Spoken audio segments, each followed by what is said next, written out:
Okay. So you want me to... Yeah. I'm gonna say this is Andy Field, a voice actor from the, I'm sure you all know, Five Nights at Freddy's, plus many, many more things.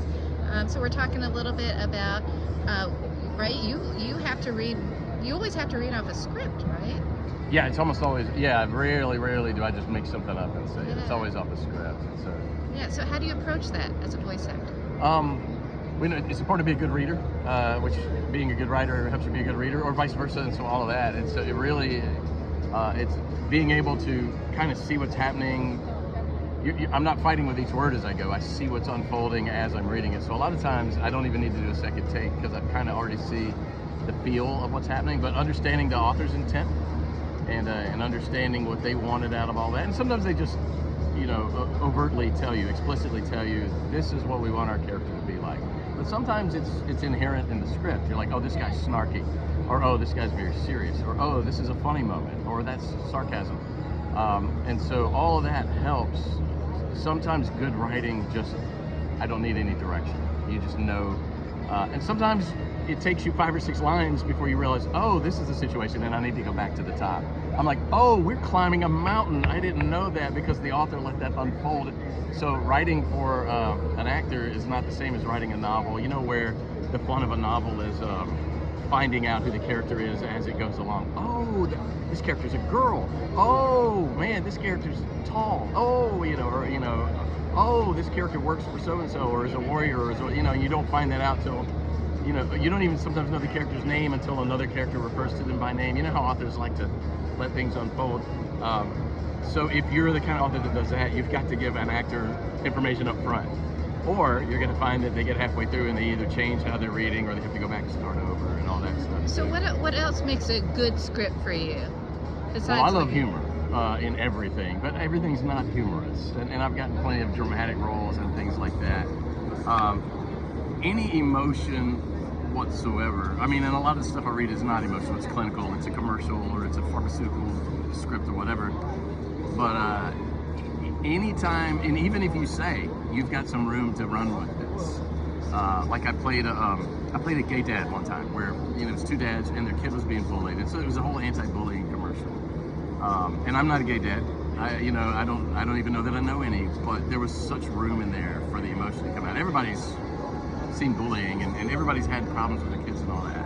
So there's a lot of room to pull that emotion, and so just the way the script was written with the language of the pain that this guy was feeling, I was able to pull that out. So it's a lot of fun. So I've been told when I did a little bit of work for Netflix Dota, and when I was writing it, I wrote kind of comics format, which does involve punctuation, things like that. I was told that voice actors don't like that. You don't want to give them that kind of. I mean, I want you to write grammatically correctly. Although once you're kind of seasoned like I am, you kind of learn we can ignore a comma. You shouldn't ignore an ellipsis because usually that does indicate that the author wants a pause there for something. Maybe it's a pause for something that's happening on screen, and you don't always get that information. But a lot of times I'll blow past a comma because it's just naturally the way speech sounds. We blow past commas, you know, like the Oxford comma. We don't necessarily pause for an Oxford comma when we talk, even if it's there in writing. And so if it sounds natural, or sometimes I'll do 2 or 3 takes and there is a pause for that. But yeah, we want the punctuation, and really I like it I like paragraphs because we know that there's a different thought. But some writers don't know how to use paragraphs. They're just, you know, you're like, okay, that's not a separate thought. We're just still on the same track here. Right. But yeah, it's writing for an actor. I have learned is a different thing. Yeah. You know, also you kind of want to think, especially if you're writing something that's not dramatic. Maybe it's informative. Maybe it's a corporate narration describing our warehouse. You might want to run through that yourself verbally once or twice to see if you can get it all done. Hey, is this a sentence that's like 8 lines long? You know, where are the breaths going to happen in this thing, you know? Law school study guides. I do a lot of law school study guides, and man, those lawyers like long sentences, man. They write. And you learn where to put the pauses, but sometimes think about that. Or if you have a time limit yourself, if you're writing something like a video game or an animation, you may have a time limit because you've got to fit it in a frame. So think, you know, you may want to have to run through that yourself a little bit. But for commercials, you know, we pay for airtime, so it can't go over 30 seconds, or it can't go over 15, or it can't go over 60. Right. And sometimes they'll send you a 15-second commercial with 32 seconds worth of script, and you're like, come on. You know, and they're like, well, fit it in. I'm like, it's going to sound like a legal disclaimer. You're gonna, you know, I'll do it. Yeah. And then they say, okay, we got to cut something. What about things like bolding or exclamation points and things like that? Do you want to see that or not? Yes. If you truly need something to be emphasized, that's important. But if you've got a good voice actor, sometimes the context tells you what you need to emphasize. I'll give you an example because he uses my class. I had one sentence and it was something about something going to the Supreme Court. It was 3 different sentences all about going to the Supreme Court. Well, if you might just want to say the Supreme Court, but if it already went through the Texas Supreme Court, now it's the United States Supreme Court. So we emphasize United States. But if it went through a Texas District Court and now it's at the Texas Supreme Court, then we emphasize Supreme. It's already been Texas District, now it's Texas Supreme. So sometimes the context indicates that, but your voice actor isn't always good enough to catch that. So you may want to bold that to say, you know, we're talking about this, and on the other hand, we're talking about this. And so those two things might want to be bold. It's helpful, especially if you're low budget, which means your voice actor is low budget, right? And a lot of times, the people we're talking to now might be low budget to start with, right? When you're in Hollywood and you're recruiting the best, even with the best, you know, they're good, but they can't always divine what you wanted out of all of that. Same with exclamation points. Exclamation points help a lot. I mean, yeah, you want the exclamation points, but sometimes as I'm reading the exclamation points at the end of the sentence, I'm like, oh, I needed to say that more excitedly, and I go back and we redo it. So those help. Oh, that's good to know. That's an advantage Spanish has. They begin with that upside down exclamation point and or question mark, so you know that you're going to say it in the tone of voice. I did not even think of that. So something like Five Nights at Freddy's, I'm so curious, like, do you even, does your character interact with other voices? How does that work? Do you even get to hear other voice actors? For these, no, we never did anything with the other. So when I recorded the most recent game, we did that one live, and so Kellen Goff was the character, the actor that I interact with, but we didn't do it live, and so the directors were on Zoom with me, and they would read his lines. In the entertainment biz, we call that a reader. There's always a reader off stage. So you've seen that if you've watched voice actors doing Frozen or something like that, and you'll see the directors in the back just reading the lines of the other character. So you've got something to bounce off of there. So for those who don't know, explain who your character is. I am the guide character in the last 7 of the Five Nights at Freddy's games. So in game 5, the first 4 games I was not in, I am the handheld computer hand unit that guides you through the game. And then I am a similar character through the next 5 games. And then in the most recent game, Secret of the Mimic, I'm trying to look for something. I am the guy on the radio, his name's Dispatch, so he's the guide character again. And I'm also the pirate captain who, I like doing pirate voices. He doesn't like parties, he says, no parties. And then I am an animatronic called Big Top. I've got a bootleg of him here. And Big Top is a new fan favorite. He's a pretty cool boss villain. He only has 1 line. But he says it several different ways. Well, what is this line? Tickets, please. And it's just, but he says it different ways when he's cheerful and when he's fighting you and when he's going to kill you and, you know, that kind of thing. And he is going to kill you. Okay. But he's my man, Big Top. Man, I like him. Is it fairly typical for you to do multiple voices?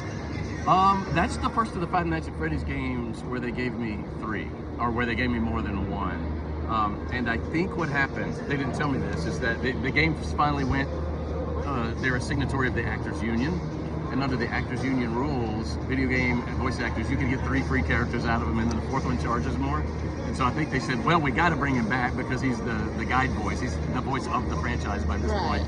Well, but let's at least get a little bit more money's worth out of him, and let's give him 2 more characters. That's funny. And I think it was an opportunity that I got to show what I could do, so maybe I'll get more in the future. Yeah. So how do you find your way into these voices? How do you choose the voice? Do you have to audition? Okay. Do you say, this is how I want it to sound, or you just roll with it? Or so for the first one I auditioned, there was like 120 of us that auditioned for that, and I mean, I don't know that I was anything special. I think I was just what he wanted to hear at that time.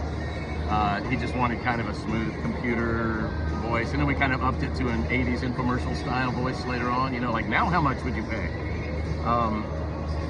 But for other things where we don't have that, then sometimes you get a picture of the character, and you can get some indications of their physical characteristics or of their attitude or of their age. You know, if they're an old wizard, then you want to slow your speech a little bit.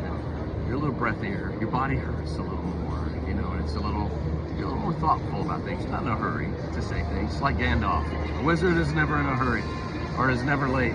But if they're a young guy with a lot of muscles and they're carrying a big machine gun, then they got more energy and they got a little more braggadocio. Is that a noun? Braggadocio, yeah. And so they're a little more aggressive in the way they talk, and they're a little more, you know, chin up and a little more in your face. Or maybe he's a little nerdy guy. He's a little wimpy and he's like a little more timid. You know, he's been beat up a few times in his life. He's been made fun of all the way through school, and he's a little worried that what are people going to think when I say this. You know, it's a little, your shoulders are a little tighter.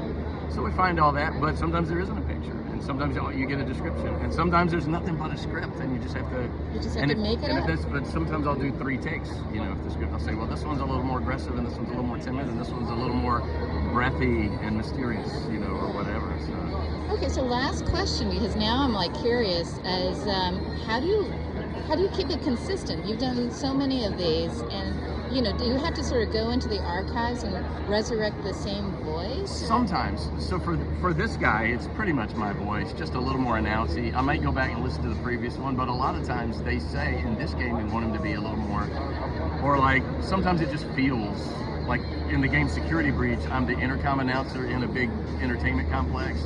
And so that's just big and bold and announcy. It's ladies and gentlemen, boys and girls, you know, whereas the handheld computer is a little smoother. It's a little more helpful. It's like your AI assistant if you have ChatGPT or one of those vocal things. It's always very polite and always very helpful, even if I'm saying things that might get you killed. And so there's always a little bit of a smile behind it. But for other characters, like audiobook narrators, for example, that have maybe 20 characters over the course of the series, they'll keep track of it in a spreadsheet with the little audio files, and they'll say, okay, so this guy was in chapter 2 of the previous book, let me go back and click, and they'll even have like a starter phrase that kind of gets them in the mood. So like if I'm doing a mom voice, and I don't do women's voices, but if I'm reading a book and there's a mom in it, kind of my starter phrase is, well honey, I feel like moms always say, well honey, you know, well honey, sometimes you just need a good PB&J, and that's my mom voice, and this is how we talk as a mom. Or like if you're doing Christopher Walken, it doesn't matter, every line needs to start with, wow.